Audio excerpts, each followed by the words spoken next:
우리 김영 선생님께서 이 한양특허법 변리사로서의 이제 어떻게 보면 호구지책을 하시고 또 자기의 어떤 특성을 잘 발현하시고 이제 살아가시니까 일과 삶에 대해서 한번 좀 얘기를 나눠보겠습니다. 김영 선생님은 이제 한양특허법인을 2000년에 설립을 해서 이제 법인으로 전환을 하시고 파트너제를 도입해서 같이 일하는 변리사들에게 이제 회사 지분 40%를 나누어주고 현재는 10명의 파트너와 같이 일하고 이제 법인의 회장직을 맡고 있다고 하셨는데요. 이제 수행 혹은 어떤 정견 이것이 이제 회사 운영에 어떤 영향을 미칩니까? 아, 그럼요. 미치죠. 그러니까 사실 나라고 하는 게 뭐냐면 내가 나라고 하는 게 내가 되거든요. 그러니까 여기까지가 나다 하면 거기까지가 나오고 뭐 이런 마음이 나다 하면 또 그게 내가 되고. 그러니까 나는 내가 창조하는 거예요. 그러니까 이제 제가 마음 공부하고 이런 다른 활동을 하려면 돈벌이 하는 회사 일에서 조금 어느 정도는 한 발을 좀 빼고 이제 어느 정도 어떤 일에만 내가 관여하겠다 이렇게 해놓고 이제 좀 다른 쪽 일들은 이제 파트너들한테 맡겨야죠. 그러려면 당연히 주인의식을 갖게 해야 되니까 이제 지분을 나눠주고 또 앞으로도 좋은 후배나 뭐 변리사들이 오면 이제 또 더 나눠줄 생각입니다. 네. 그러니까 어떻게 보면은 인간의 이 아래야장이라면 아래야장이랄까 무의식 깊숙이 침잠해 있는 욕구를 참 벗어나기가 참 쉽지 않은데 저희가 이제 수행자들을 보더라도 스님들도 보더라도 각기 이제 뭐 그것이 뭐 이제 모든 사람이 뭐 어떤 견처가 있다 하더라도 모든 사람이 똑같을 수 없고 백이면 백, 천이면 천색이고 만이면 만색이 나름이지만은 어렸을 때 어떤 상처가 있다든가 또 이루지 못한 것이 있다든가 그러면은 꼭 어떤 분 우화 스님 천진도인이라도 그냥 막 자린고비처럼 아끼고 이런 모습을 보인다든가 어렸을 때 하도 못 먹고 살다 보면은 이제 각기 그런 특성을 보이지 않습니까? 그래서 어떻게 보면은 이제 석가모니나 프란체스코 성인처럼 그 두 분들은 이제 왕자에다가 재벌로서 다 누릴 것을 다 누려보고 출가하신 분들이야말로 기존의 욕구를 해소하고 하신 분들이야말로 진정으로 자기의 길을 갔던 사람이다. 이렇게 이제 평하시는 분들도 있긴 있는데요. 어떤 세속적인 해소되지 않는 욕구가 있으면은 결국은 이제 그것에 계속 그 잔불이 남아있는 경우가 이제 많이 있다. 그래서 우리 이제 김현 선생님 여기서 이제 상당히 모든 것을 이제 성취를 이루면은 진짜 더 수행자로서 이렇게 제 길을 갈 수 있지 않을까 이런 생각도 드는데 제가 이제 최근에 이제 대기업에 굉장히 중요한 오너 이제 예식을 가지고 계신 분이 그 얘기를 듣다 보니까 그분도 무슨 일을 하면서 이제 굉장히 이제 마음 공부에 이제 관심이 많고 이러신 분인데 이제 아랫사람이 이것이 이제 회장님 결국 마지막까지 뭐 남고 성취의 어떤 업적이 돼야 되지 않습니까? 뭐 계속 또 소유물로 남아야 되지 않습니까? 하여튼 이런 식으로 오너십을 유지해야 되지 않습니까? 이런 식으로 얘기하니까 세상에 내 것이 어디가 있어? 결국은 다 사라지는 것 아니요? 이런 식으로 얘기를 했다고 해서 아랫사람으로서는 너무나 충격적이었다는 얘기를 듣고 저도 이제 그분을 다시 더 보게 되는 기회가 있었는데 그래서 결국은 정말 그런 정도의 유마일도 다 장자고 기원정사를 만드신 분도 다 장자 재벌 출신 아닙니까? 그런 정도의 좀 재벌들이 나와줘야 세상이 좀 이렇게 달라지는 맛이 있지. 그래서 좀 이제 우리 이제 김현수 회장님도 앞으로 좀 더 성취를 이루셔가지고 아이고 뭐 저같이 조그만 일하는 사람한테 너무 큰 기대하시는 것 같고요. 저는 이제 그 문제는 뭐 욕망을 해소해서 해결한다기보다는요. 정견을 철저하게 하면 결국 그 끝이 험하다, 비어있다, 그리고 별거 아니다. 그런 거를 꿰뚫어 볼 수 있게 되지 않나. 전 그 생각을 합니다. 우리가 좋으니까 또 한다? 물론 좋으니까 좋은 건 자꾸 반복하고 싶지만 분명히 좋은 것도 반복하면 할수록 그 좋았음의 그 완성도 퍼센테이지가 점점 떨어져요. 똑같은 퀄리티의 음식을 먹건 뭐 좋은 그렇죠. 차를 타든 떨어집니다. 그렇죠. 그러니까 그걸 뭘 의미하느냐면 결국은 우리의 마음이라고 하는 거는 그거를 정견하고 통찰해서 그것의 그 수작 그것이 이렇게 뭔 짓을 하고 있는 거를 꿰뚫어 보지 않으면 자기가 먼저 스스로 이제 지겨워 이거 그만해 이제 딴 거에 이런다고요. 그럼 쫓아가면 반드시 그 짓을 해요. 그래서 이상한 짓을 하기 시작합니다. 그러니까 마음이란 이 놈이 하는 거를 정견하고 통찰해 보면 결국 한두 번 속아봤어야죠. 이제 뭐 60몇 년을 속아봤는데, 그러니까 네가 이제 무슨 짓 하려는지 또 알아. 이미 다 보고 있으면은 그다음에 지풀에 그냥 머슴 노릇합니다. 아이고 제가 저 뭐라고 하나 잘못했습니다. 뭐 승복합니다. 뭐 진짜 항마라고 하나, 뭐 승복이라고 하나. 그게 무슨 말인지 조금은 알 것 같아요. 그렇죠. 그러니까 백전백승을 이제 하도록 그렇게 이제 갈고 닦는 이제 네, 그런 게 있어야죠. 그거를 이제 지향은 하려고 하고 있습니다. 아무튼 그래서 이제 김 선생님은 또 10권의 명상서적을 또 집필 출판을 하셨고, 이제 취미는 명상, 독서, 등산, 골프, 또 진리에 대한 잡담 나누기라고 지금 잡담 나누고 있습니다. 지금 잡담입니다. 예, 예. 그 산사에서 수행승으로 살아가면 딱 그 적절할 법한데 이런 취미를 가지신 분이라면은 이제 세계 속에서 이제 경쟁사회 최첨단에서 이렇게 특허 지적재산권 다툼을 하고 계시니까 이런 이제 최첨단의 일을 하거나 또 가정을 꾸리시는데 어려움은 없습니까? 옛날에는 좀 있었죠. 공부 과정에는 내가 지금 이런 거에 너무 시간 쓴다, 공부해야 되는데 라든가 아니면 뭐 좀 이렇게 가치관에 막 저걸 이렇게 하는 거는 내가 좀 이건 내 원래 공부하는 사람으로서 이거 아닌 거 아닌가 뭐 이런. 근데 지금은 그런 게 싹 사라졌어요. 그냥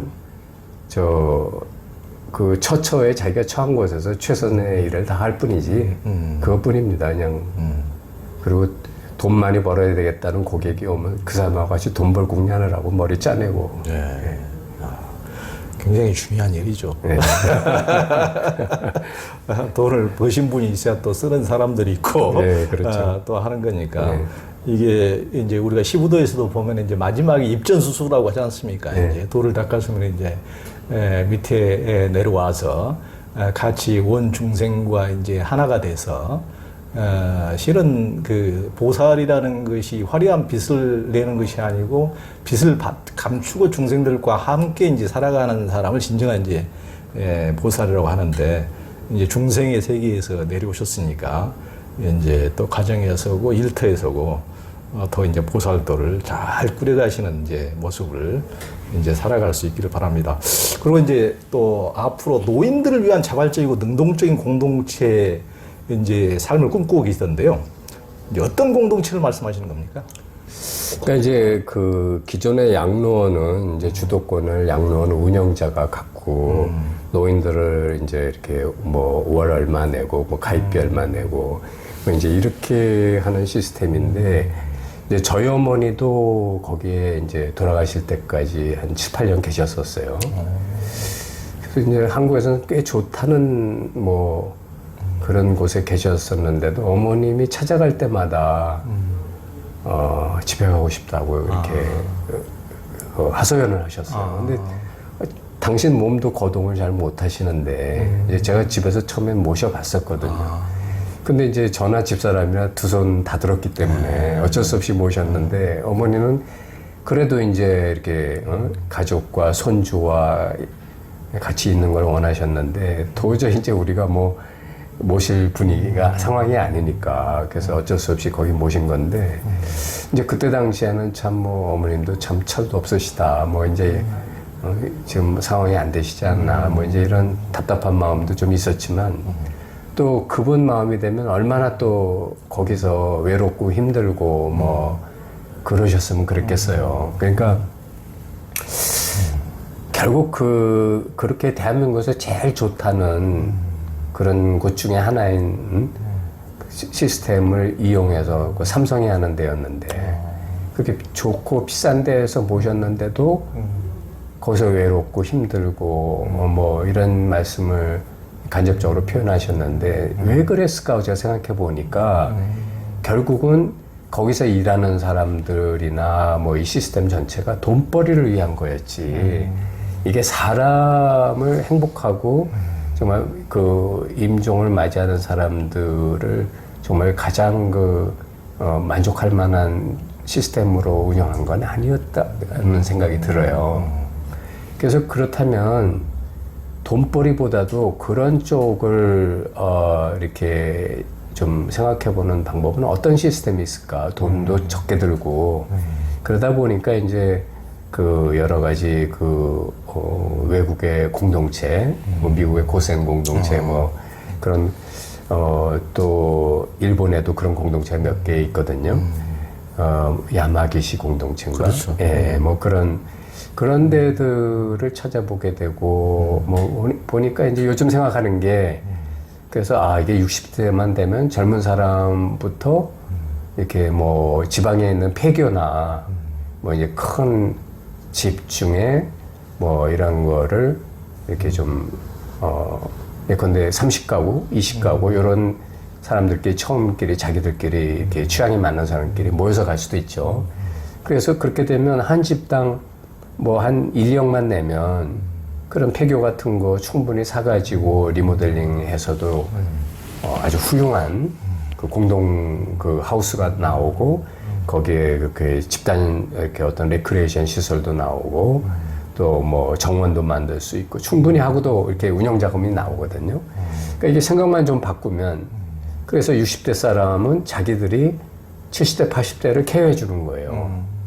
그리고 이제 그 케어한 만큼 쿠폰제 같은 거를 써서 실적을 가지면 자기가 나중에 또 들어오는 후배들한테 그만치 봉사를 받고 그렇게 되면 이제 그런 생활 속에서는 이게 돈 벌려는 목적이 아니라 나를 위한 투자기 때문에 당연히 이 시스템이 어떤 정과 서로 상호 보살핌 쪽으로 흘러갈 수밖에 없고 또 그런 과정 속에서 이제 이렇게 좋은 그 프로그램을 만들어서 돌리면 정말 사람이 사람을 보살피고 또 이렇게 지금 뭐 베이비 부머 시대에 저희 세대가 베이비 부머 시대인데 대부분이 부모님 봉양하고 자식들 시집장가 보내고 나면 자기 노후를 제대로 케어할 수 있는 사람이 얼마 안 되거든요. 정말 10%도 안 될 거예요. 그럼 이 사람들 앞으로 어떡할 거냐? 다 나라가다 매겨 살릴 거냐?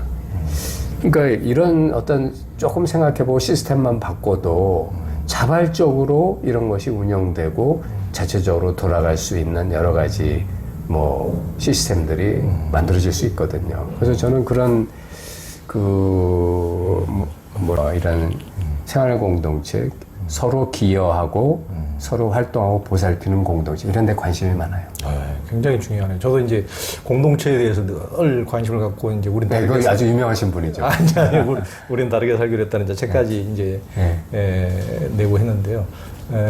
관심이 많더라고요. 관심이 많고 그래서 저도 뭐 그렇게까지 관심이 있을 줄 몰랐는데 그 이제 책 내고 나서 제가 유발 하라리한테는 졌지만은 중앙일보에서 인문학서적 2위로 유발 하라리에 의해서 2위로 그 책이 될 정도로 그건 이제 일반인들이 뽑는 것이 아니고 인문학자들이 뽑았는데 굉장히 이제 학자들도 그 중요성을 알고 이제 공동체적 삶의 중요성을 굉장히 알고 저도 이제 굉장히 그 말씀에 공감을 합니다. 그러니까 국가가 우리가 이제 계속 국민소득도 늘어나고 발전을 하고 있지만은 그게 돈으로 해결될 수 있는 문제가 아니거든요. 그 허전함이라는 것은 전부 다 시스템으로 아무리 많은 돈을 들여붓고 한다 하더라도 그 안에서 허전함과 이렇게 공백을 메울 수가 없고 조금 서로가 서로를 돌봐주는 시스템이 어느 정도 갖춰져야 되는데 그런다 그래서 우리 사회가 뭐 1인 가구의 증가라든가 이런 것을 도저히 막기는 어렵고 그러면은 그런 식으로 대안적인 어떤 공동체적 어떤 삶이 이루어져야 되는데 그런 것들 어떤 대안적인 것들을 많이 여러 가지 시스템 대안을 우리가 시도해 볼 필요가 있고 굉장히 저는 이제 그런 좋은 대안 중에 하나라고 생각합니다. 제 친구들을 보더라도 이제 은퇴하고 이제 이렇게 대부분이 이제 노후에 어떻게 살 건지 뭐 이런 것도 걱정할 뿐만 아니라 삶이 허무해지는 거예요. 그럼. 죽음도 불안하지만 여태까지 난 뭘 위해서 살아왔나. 맞아요. 그래서 이런 그 가능하다면 영성 공동체가 되면 더 좋겠다. 그렇죠. 그래서 뭐 영성이라는 게 꼭 어떤 특정 종교만을 지향하는 건 아니니까. 그래서 저는 깨어난 사람들이 뭐 깨달았든 깨어났든 간에 좀 우리나라는 이렇게 자칭 깨어났다는 사람들이 하는 일들이 똑같아요. 천편일률적이야. 뭐 이렇게 누구 가르치는 것만 하고 있어요. 근데 물론 그것도 필요한 일이겠지만 어떤 이런 사회에 정말 우리가 필요한 곳에 자기가 거기 가서 어떤 뭔가 창조적으로 그런 거를 개선하고 뒤바꾸는 일을 할 수도 있지 않을까. 왜 꼭 행동으로 하지 않고 이렇게 말로 가르치기만 하고 있어야 되나. 이제 그런 점이 좀 아쉬운 점도 있어요. 네. 저도 아직 그런 수준에 머무르고 있지만. 김 선생님은 현대에 걸맞는 성공부는 색적 시공이 아니라 공적 시색의 공부가 되어야 하고 해탈에만 그치지 않고 이제 나아가서 현실적인 창조를 목표로 해야 한다고 하셨어요. 굉장히 중요한 말씀 같은데요. 이제 구글 같은 세계적 기업들도 이제 명상을 스트레스 벗어나서 창조적 아이디어를 증대시키는데 활용하기도 했어요. 제가 싱가포르 출신 구글의 명상 지도자 차드망탄도 이제 만나본 적도 저도 있는데요. 김 선생님이 이제 개인이나 한양특허법인 종사자들도 명상이 이제 일에 활용이 됩니까? 또 구체적인 사례가 있다면 좀 말씀해 주시죠. 아니 그거보다는 이제 어떤 회사를 다니는 직원들이 그 회사를 떠나게 되는 가장 큰 요인이 일이 아니에요. 인간관계입니다. 그렇죠. 누구 때문에 힘들다. 그렇죠. 근데 사람이라는 게 이제 다 자기 나름대로의 그 버릇이 있고 습성이 있는데 그게 이제 되게 자기보다 약한 사람한테 쉽게 나오잖아요. 근데 이제 그런 게 자기는 별거 아니라고 생각하는데 아랫사람은 굉장히 그것 때문에 힘들고 심지어 회사를 그만두기까지 한단 말이죠. 그리고 또 하나는 고부 간의 갈등이나 부부 간의 갈등이 회사 일에 또 영향을 미치는 경우도 있어요. 이미 이제 저희 회사에서 나간 사람이지만 고부 간의 갈등 때문에 회사 와서 막 울고 이렇게 막 그런 분도 있었어요. 그러면 이제 이러면 일손이 잡히겠습니까? 잘 안 되지. 그러니까 결국은 스트레스, 거기다 이제 우리 일이 이게 스트레스가 많이 생기는 직업이에요. 왜냐하면 굉장히 세심하고 예민한 일이거든요. 정말 점 하나, 부호 하나 바뀌면 난리가 날 수도 있는 그렇죠. 일이에요. 큰일 나죠. 그러니까 이제 저희 업계에 있는 사람들은 위장병 환자가 많아요. 신경을 많이 쓰니까. 그러니까 이제 이런 어떤 인간관계에서 오는 문제, 또 자기 주변의 어떤 상사나 주변 동료하고 갈등 문제, 또 이런 어떤 일 자체가 가지고 있는 그 어려움, 이런 것들 때문에 스트레스를 느끼는 사람들한테 이제 정기적으로 제가 이제 원하는 사람에 한해서 이런 문제는 어떻게 대처할까, 이런 문제를 해결하는 법해서 이제 정기적으로 특강을 해요. 그래서 직원들 중에 그거 듣고 싶은 사람은 들어와서 듣습니다요. 바로 뒤에 이제 마음학교가 있어서 거기 가서 점심시간에. 좀 참여율이 좀 됩니까? 많을 때는 한 20-30명. 오. 예. 영이 좀 서시네요. 회장님 눈치 보시느라고 할 수 없이 듣기 싫은데, 예전에 교장 선생님 훈시든 듯이. 그럴지도 몰라요. 그럴지도 모르지만, 네. 결국은, 이렇게 그런 것들은 오래 안 가거든요. 네, 근데 그렇죠. 어쨌든 꾸준히 하고 있는, 점이 있어서, 제가 볼 때는, 그리고 최근에는, 고객사의 직원 갑질 때문에, 이렇게 저희 그 직원이 이렇게 막 울고 힘들어했던 적이 있어요. 사표를, 이렇게 써갖고 이렇게 내기 직전까지 갔었는데, 왜냐하면 이제 고객사 그 직원분이 이제 너무 이렇게 막 오늘 저녁에 던지고 내일 아침까지 하라든지 뭐 아니면 뭐 갑자기 자기가 해야 될 일을 우리한테 시킨다든지 막 이제 이런 좀 이렇게 상식적으로 좀 무리한 요구를 많이 하니까 너무 힘들어하는 거예요. 그러니까 이제 이런 것들을 그러면 과연 어떻게 해소할 것인가, 이제 이런 문제들. 이제 이런 살다 보면 그런 문제들이 많이 생기잖아요. 빌비지하죠. 네. 빌비지하죠. 그러니까 이제 그런 거에 의외로 이제 상처 입지 않는 법, 그렇죠. 그리고 회복 탄력성을 갖는 법, 나보다 강자하고 진솔하게 대화하는 법, 뭐 이런 것들에 대해서 이제 제가 가끔 특강을 해주는데 그런 데서 굉장히 보탬이 됐다고 해요.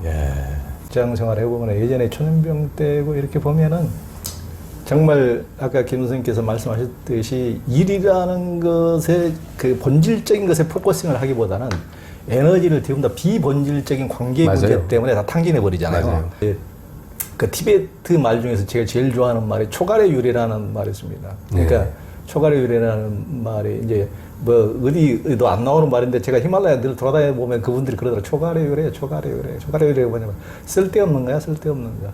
그러니까 저도 직장 생활하면서 그렇게 그 마음 쓰고 했던 것이 다 쓸데없는 일에 남 눈치 보고 남한테 미워하고 미움 안 살까 안 살려고 고민하고 일보다는 그런데 쓸데없는 것에 하다 보니까 한 세월 다 보내버리는 것이 우리의 삶이 아닌가, 중생의 삶이 아닌가 이런 생각이 드는데 그런 쓸데없는 초가래율에 그런 것만 초연히 구름처럼 흘려보내도 우리 삶이 얼마나 여야할 텐데 지금 다시 생을 살 수도 없는 것이고 그게 사실 명상이에요. 그러니까 그 쓸데없는 것이다라고 하는 걸 생각으로 하면 안 되지만 이제 그거를 흘려보내면 남는 여백이 있잖아요.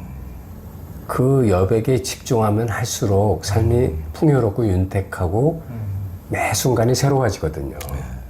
그러니까 이제 그게 바로 그냥 명상으로 연결되는 만트라 같은 거죠. 그렇죠. 한국은 가장 경쟁적인 사회여서 종사자들이 이제 스트레스가 만만치 않은데요. 이토록 극심한 경쟁 사회에서 스트레스가 이제 번아웃으로 심신을 이제 해치지 않으려면 명상의 측면에서 어떻게 심신을 관리하는 게 좋을까요? 이제 제가 이런 질문이 왔을 때 제일 많이 하는 답변이 뭐냐면 내어 맡기고 살아라 이 말이에요. 내어 맡겨라. 근데 이제 사람들이 자꾸 이렇게 사고 방식이 흑백 논리적으로 흐르기 때문에 내어 맡기라고 그러면 아니 지금 해야 될 일이 얼마나 많은데 무책임하게 내어 맡기고 뭐 게세라세라가 되라는 거예요. 뭐 그래가지고 일이 되겠습니까? 뭐 이제 이런 반론을 해요. 그런데 이 내어 맡긴다는 말이 아주 이렇게 절묘한 말인데 무슨 말이냐면 여기 노하우가 있어요. 저도 이렇게 좀 지금도 좀 이렇게 신경 쓰는 일이 한두 가지 있어요. 그게 이제 뭐 이렇게 후배가 좀 어려운 후배가 이제 뭐 이렇게 건설업 하는 후배인데 이렇게 이제 제가 이렇게 담보를 잡히고 이제 큰 돈을 이제 빌려줬죠. 뭐 투자 개념이라고 볼 수도 있어요. 어쨌든 그런데 이제 그게 지금 오랜 세월 못 받고 있어요. 그러니까 뭐 지금 한 7년 됐나? 7, 8년 됐는데 이제 못 받고 있어요. 근데 이제 그 친구도 이제 그럴 만한 그 뭐라고 할까 뭐 사기를 치거나 뭐 일부러 그런 건 아니에요. 상황이 이상한 송사에 휘말리고 꼬이고 그래서 그런 걸 잘 알고 있습니다. 그렇지만 이제 사실 그게 속상한 일이잖아요. 뭐 기회비용도 생각할 수 있고 그것 때문에 은행 이자 담보를 잡혀서 은행 이자가 또 한 달에 몇 백씩 나가는데 그런 이 일들이 이제 있을 때 이제 우리가 내어 맡긴다는 게 뭐냐면 비유를 하자면 마치 이런 거예요. 우리가 수영을 잘하려면 일단 물에 떠야 돼요. 물에 뜬 다음에 이렇게 손발을 이렇게 해가지고 어떤 물에 뜨는 절묘한 밸런스를 딱 잡은 다음에 손발을 이렇게 잘 움직임으로써 아주 힘이 많이 안 들고 수영을 빠르게 잘 할 수가 있는데 물에 저항이나 잘 뜨지도 않은 상태에서 막 손발을 휘저으면 어떻게 되냐면 굉장히 힘들어요. 그리고 오래 못 가고 물만 먹어요. 그렇죠. 그래서 일단 물에 뜬다라는 개념이 뭐냐면 우리가 삶을 살아가는 데 있어서도 내어 맡긴다는 거예요. 물에 내어 맡겨야 되잖아요. 그러니까 뭐에 내어 맡기는 거냐면 내가 이 세상에 태어난 게 내가 나를 내어 맡기고 태어났지 내가 나 이 세상에 태어나겠다고 작전 짜고 나온 건 아니거든요. 그리고 지금도 내가 살아가는 것도 사실 90% 이상은 내어 맡겨져 있어요. 내가 숨 쉬고 있고 심장이 돌고 있고 점심 먹은 거 소화시키고 있는 거는 내가 내어 맡긴 거지 내가 지금 애써서 하고 있는 게 아니잖아요. 그러니까 나의 삶의 대부분을 내어 맡기고 있으면서도 우리들은 자기의 고민거리나 이 번뇌를 자기가 어떻게 해야 자기가 통제하고 컨트롤 해야 된다고 생각하는 거예요. 누구하고 사이가 나쁜데 이걸 어떻게 해야 되나? 저게 돈이 안 들어오는데 저걸 어떻게 해야 되나? 뭐 집사람은 이렇게 됐는데 저걸 어떻게 풀어야 되나? 등등. 자꾸 자기가 어떻게 하겠다고 하는 거예요. 근데 사실 그게 자기 뜻대로 잘 될 때도 있지만 오히려 예상치 못했던 다른 방향으로 국면이 전환되거나 아니면 더 악화되는 경우도 많아요. 그러니까 내어 맡긴다는 게 뭐냐면 우리가 이렇게 신경 쓰지 않고 살듯이 내가 사는 게 아니라 살려지고 있잖아요. 이와 마찬가지로 이 내가 생명이라면 이 생명이 이 지금 이 우주라고 하는 이 생명장 속에 내어 맡겨져 있잖아요. 그렇게 탁 믿고 맡기는 거예요. 이게 기독교식으로 말하면 하나님한테 날 맡기는 거예요. 그렇죠. 불교로 말하면 부처님한테 날 던지는 거예요. 똑같아요. 그렇게 내어 맡겨버리는 거예요. 내어 맡겼으니 내 안에 짐이 없어요. 알아서 다 하겠지 뭐. 그렇지만 내가 할 수 있는 최선은 다 하는 거예요. 그래야죠. 내가 할 수 있는 최선. 왜? 나는 그 내어 맡긴 그 생명장, 그 하나님의 손발 도구니까. 손발은 열심히 이거 해야지. 이거 해야지만 완전히 힘을 빼고 있어요. 물에 떠 있으려면.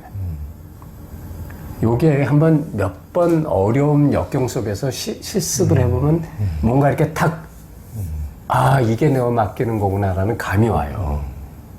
요거를 해보는 게 중요합니다. 그러면 그 다음에는 이상하게 어려움이나 걱정, 근심이나 불안, 신경 초조 이런 것들이 없어집니다. 그냥 힘든 일인데 그냥 할 뿐. 거기에 무슨 두려움이나 후속인 이야기가 전개되거나 뭐 감정이 따라오거나 이런 게 뚝 끊어져요. 이게 내어 맡김이에요. 이제 그렇게 되면은 그 사람이 참 편안해지고 그리고 그 사람한테 예컨대 다른 사람이 너 그 일은 어떻게 할 건데? 그러면 자기도 모르게 나오는 말이 아, 될 일은 됩니다. 마이클 싱어의 그런 책이 있어요. 될 일은 된다. 그 말은 다시 말하면 안 될 건 네가 뭘 해도 안 된다. 그렇잖아요. 이 말은 운명론의 얘기가 아니에요. 자꾸 운명론으로 생각하시는 분이 많은데 이 세상에 모든 일어난 일들은 이렇게 보면 운명론이고 저렇게 보면 창조론일 뿐이에요. 그러니까 그런 사변적인 거에 빠질 게 아니라 나를 위해서 나도 지금 내어 맡겨져 있듯이 나의 모든 걱정, 의심, 고통, 스트레스를 내어 맡기고 내가 할 수 있는 최선을 다하는데 왜 진인사 대천명하란 말 있잖아요. 그 대천명하면 안 돼요.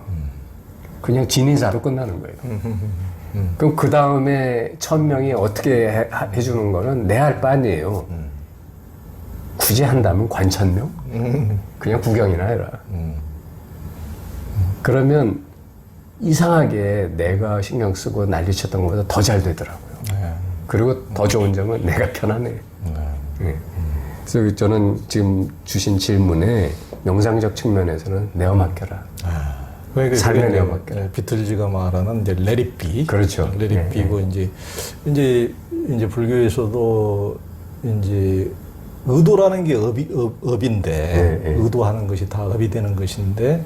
이제 의도하지 않는 것이 이제 무의진인의 삶이고 이제 이게 이제 그것이 이제 무위법과 유위법을 이제 불교에서는 이제 분명히 이렇게 나오는데 우리가 의도해서 얻어지는 것은 분명히 생멸법이고 분명히 이제 일어나는 것이면 사라지가 아무리 좋은 것이고 나쁜 것이고 아무리 좋은 것도 끝나는 날이 있어서 그것이 좋은 것 자체가 고를 내포하고 있고 실망을 내포하고 있고 여하튼 그런 것은 다 이제 유위법인데 불교의 진짜 이런 것은 의도하지 않는 이런 레리비의 삶은 이제 무위법이다. 그것이야말로 진정한 불교가 추구하는 바다. 이게 이제 무위진인의 삶.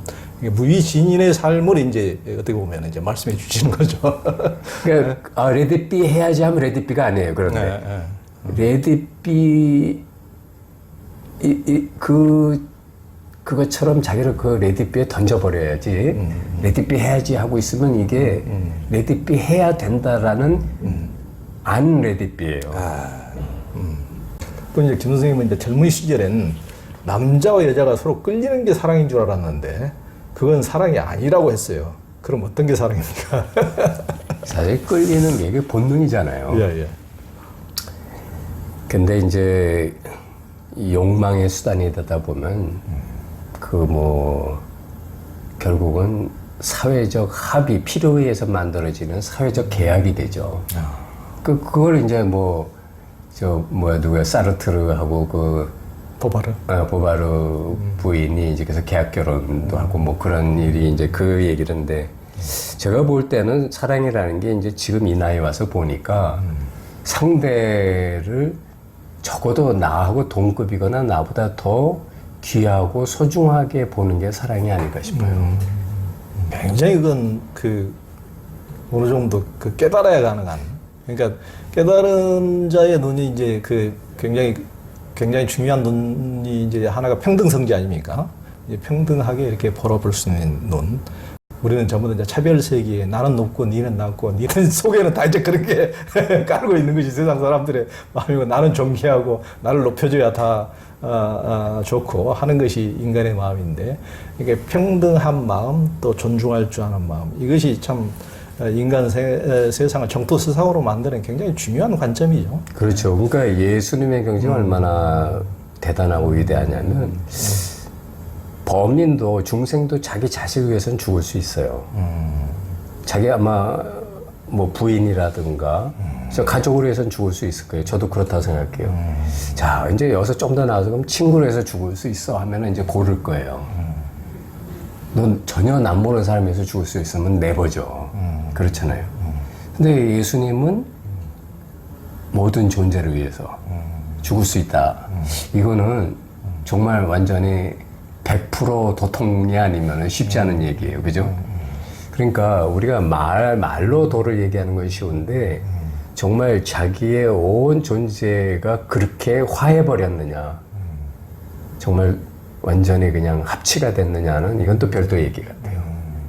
코로나 시대에 대면 활동이 이제 줄어들어서 사람들이 많이 위축되고 활동도 줄고 이제 재택근무가 늘어나면서 이제 가족 내에도 이제 갈등 지수가 높아지고 정신적인 우울감이 이제 높아지는 시대인데요.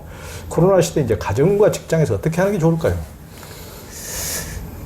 이제 저희 마음학교에서 어떻게 하면 될까요? 라는 질문 나오면 항상 쓰는 말이 있어요. 어떻게는 해법이 없다. 누가가 중요하다.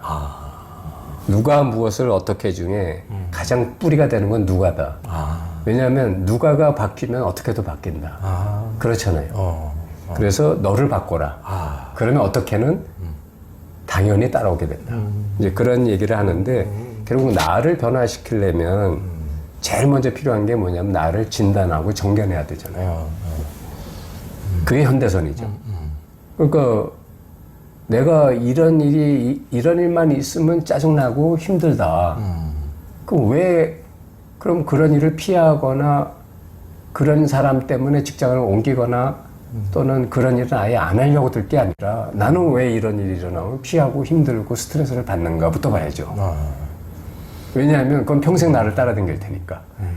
그러면 그래서 나를 바꾸는 거예요. 나를 바꾸면 그다음부터는 그 문제는 나한테 더 이상 문제가 아니게 돼요. 어떻게가 필요 없게 되죠. 예, 그래서 결국 이 말은 다시 말하면 내가 영성이 증진된다는 얘기죠. 그래서 그 결과적으로 영성이 증진돼서 결국 가장 이상적인 사회는 모든 그 사회 구성원들이 영성이 증진돼서 그 사회 전체가 영적인 사회가 되는 거다. 이렇게 굉장히 이념론적인 얘기 같은데 영적인 사회라는 게 다른 게 아니고요. 그 사회에는 진리가 정말 가장 강력한 힘을 발휘하고 있고 누구나 그 진리에 입각해서 상식적인 일을 상식대로 하고 잘못된 일을 도모하지 않는 그런 이상적인 사회가 되려면 결국 각각의 개성 그 구성원들이 그런 어떤 각각 자기의 영적 그 능력, 영적인 어떤 그 측면을 함양하고 증진하는 길로 가야 된다. 그게 이제 저는 명상이다 이렇게 말씀드리고 싶어요. 네. 굉장히 좋네요. 하여튼 세상의 모든 고통과 지옥과 극락과 천당이 나로부터 시작되고 내가 이제 또 우주를 여는 또 시발점이고 그렇죠. 그러니까 굉장히 누가 굉장히 좋은 시사점인 것 같습니다.